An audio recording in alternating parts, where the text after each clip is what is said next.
Maingo kilo 350 mag nyasore manegone romo siling milion 9 obila omako e gweng' ma Watoya e apaya maduong' ma Bungoma kadhi Mumias ka chije mane nikod nyasore go to ringo molal.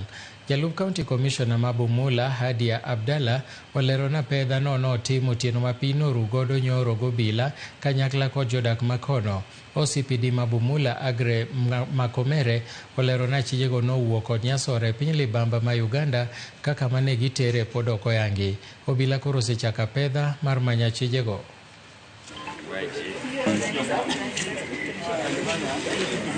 Haya ni magunia 9 ambayo ndani yake kuna bangi ambayo iliweza kunaswa jana usiku masaa ya saa 4 usiku na viongozi wetu ama members wetu wa community policing wakishirikiana na village elders wakiwa tu katika round zao za kawaida za kuhakikisha usalama wa area ya Watoya katika Kabula division.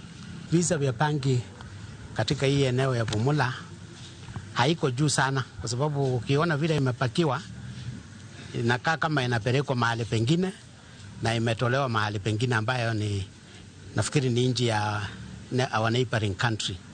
So lakini tunaweka mikakati kwa mipaka na kila mahali tuhakikisha kwamba we do not allow bangi in our country. Na wale ambao wanatumia tunawashika. Hii bangi vile mmeelezwa ni 350 kgs 0.8 na approximate value yake ni street value yake ni 9 million.